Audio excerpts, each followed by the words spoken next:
And welcome to Grandad Reviews. I saw a few questions on one of the Facebook groups about using SilverFast, and I thought I'd do a quick basic video on your very first scan and what you need to set up just to get a basic scan, nothing special.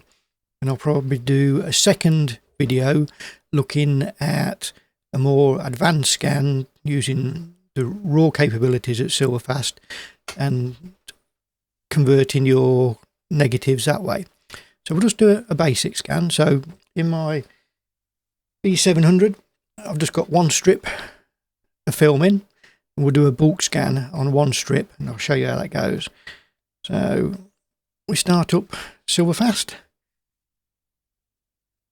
and first thing you'll notice is it doesn't start instantly. It's quite a slow loading program, so don't think it's not going to load, just wait for it. There we go, and it's found my scanner, and I'm using SilverFast SE Plus. Even if you're using just the SE, it works the same. So we'll get our first screen, and we'll just go over what we need to set on this first screen. Don't need to worry about anything over here at the moment. All we're going to look at is this first set here. And what we're going to set is change this to where it says transparency holder, even though we're using negatives. It's classed as transparency. We haven't got glass in it, and it's not a reflective, which is like a print. So we've got that. We've got it a negative. You probably won't have Kodachrome if you've just got the SilverFast SE and not the Plus, but we're using a negative, not a positive.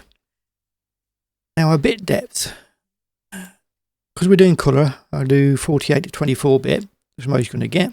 But if we want to do black and white, you can go to 16 to 8 bit. You can also scan the black and white in 48 to 24 bit and convert it in your software afterwards if you want to. And you can just give that a go and just see which you think gives you the best results. So we'll go 48 to 24. Don't worry about name, path and format at the moment. Just leave whatever it is there. Photo quality, leave it at 300 dots per inch. Now your resolution, this is what you're going to be scanning it at. Ideally you want to set it at what your optical resolution of your scanner is. Now with V700 I've found 3200 ppi to be optimum for mine, but you can set it less if you want a smaller file size,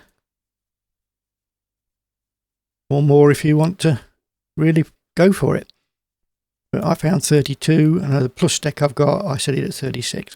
But you can experiment that. But at the moment, we'll just, if you can find out what they reckon your optical resolution is, not the maximum resolution, go for that. Rest down here, we're not going to worry about at the moment. This bit here, Negafix, because we've got negative. If you know what the film is, and in my case, this is Kodak Pro Image 100. So we picked that. Some of these things might not be showing on yours, don't worry. So all we're going to do is them there, a resolution, and if you know what the film is. If you don't know what the film is, come to the bottom, just go other standard. Press say, I know what this is. So we'll stick that in there. All we need to do now is hit the pre-scan button. Now, because I've got an older V700, it'll take a little time to warm up first. If you've got a newer scanner, it uses LEDs, it'll shoot straight off the plus deck, just start straight up. So I'll just wait for mine to warm up, and it'll start the pre-scan. And this is just a low resolution preview.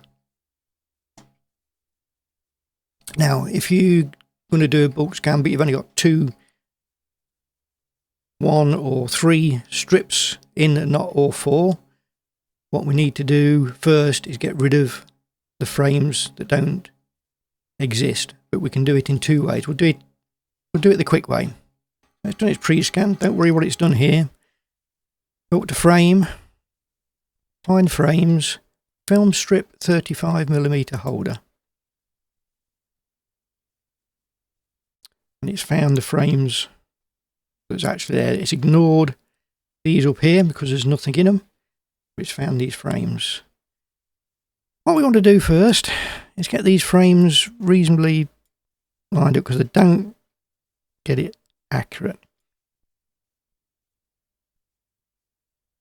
And one reason for doing this, apart from just not scanning what you don't need, is each frame's being automatically exposed by the software.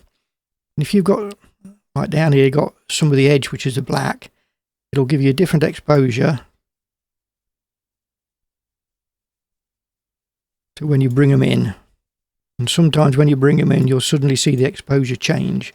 So just make sure you get these. They don't have to be accurate, just as close as you can. So we'll just whiz these in. Something like that. So we've got all those in, and we've got these basic settings. Now if you've got what's called the navigator open, you can see these here. Find one of the frames that's got a reasonable amount of different colours and tones in. You can either come up to navigator and your cursor will turn to a little hand, or you can hit this magnify button. We hit that there. We're going to zoom in on this one image. We'll get a better look at what this image is going to look like.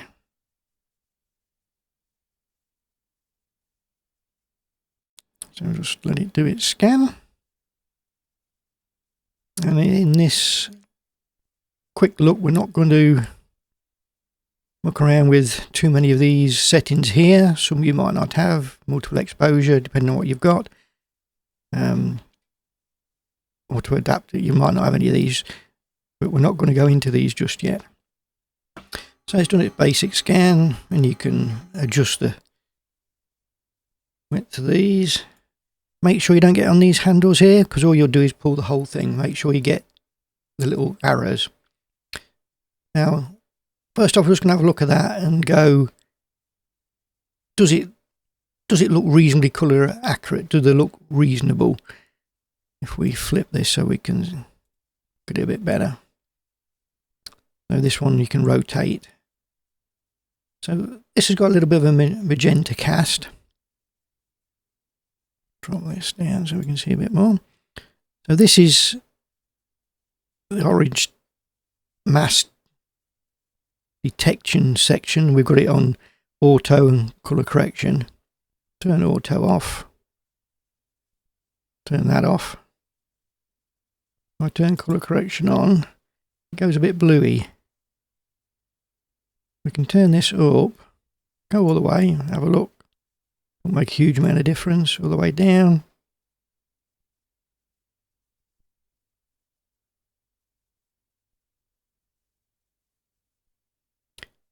If we turn the colour correction off, it actually looks better with that off.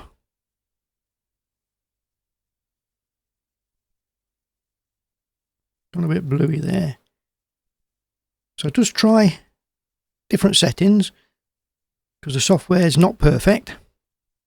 When you've got this one looking reasonable, either just unticking these or changing the tolerance on here.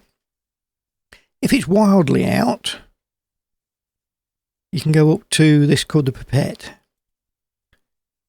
And what I like to do is pick this neutral point one and then look on here where you think something's neutral, as it says. Let's go there.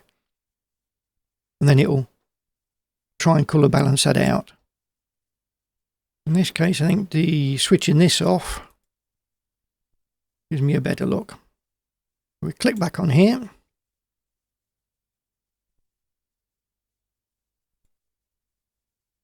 So this one we've set. So why this is highlighted in red, go to frame, copy settings to all frames. And then it'll copy all the settings you've set there across there, and it's all the settings. It'll set whatever you've set here for your resolution, what you've set here for your negafix and everything else. So we've got all those set the same. Looking okay. Now then, if you just wanted to scan this one, use this dialog box here. So we'll select it as a TIFF, you can name it and tell it where you're going to put it, and then just hit scan, and that one image will be scanned to where you've told it at all these settings. But we're going to batch scan these. So we hit batch scan. File format, you want to use the frame format. So what that means is whatever you've set this frame to, which is a TIFF, that's what it will use. If you don't want it as a TIFF, you can then go in here and change it to any of these, but we'll use frame format. Like the metadata, again, we're just going to use the frame format. File name, whatever you want, sequential, frame number. I do sequential advanced, and then you put the name in there that you want to call that set of images. We'll call it nights. How do you want to start numbering? Go over there. Then we're starting it from 0, 1, and then where you're going to export it to. So let's just do it. Over here, new folder, nights, like that. So now it's going to scan all of these and put it into that folder using as a TIFF, because that's what we've set there, and all those settings, and we just hit export, and away it goes. So my workflow now is I do a scan of all the negatives on my V700 just in normal 3200 ppi. I then put them into Lightroom, go through them all, see which ones I think are worth keeping or scanning better, and then I scan those particular ones on my Plus Tech 8100, because it just gives a noticeable better scan than my V700. The V700 is brilliant for medium format and large format, but for 35mm it's still good, and we'll see in a second, but it's not, it's a little bit soft. You put it through the Plus Tech and you can really see the difference, and I've done a video, I'll put that up here showing you what I found. But we'll let this scan these 6, and I'll just have a quick look at the TIFFs on screen, and you'll be able to see the results. But these settings here, this is a good starting point,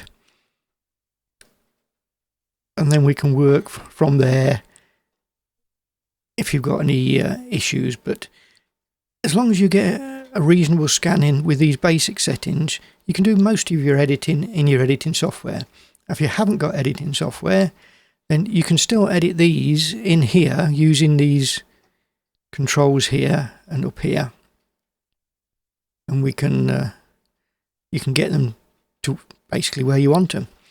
But if you have got something like Lightroom or Capture One or Darktable or anything like that, then once you've got these as TIFFs with these basic settings looking and they're reasonably correct, you can easily just adjust them in one of your editing software. So we're just finishing the last scan, 80%. And we'll have a look what we've got. So put them in pictures, nights. Let's see what we've got.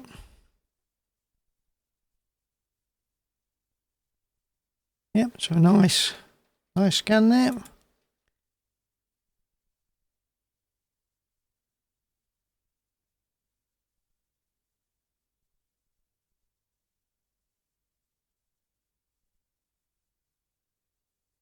The colours aren't too bad here. Just a quick light edit and I think we'd be done. done a pretty good job.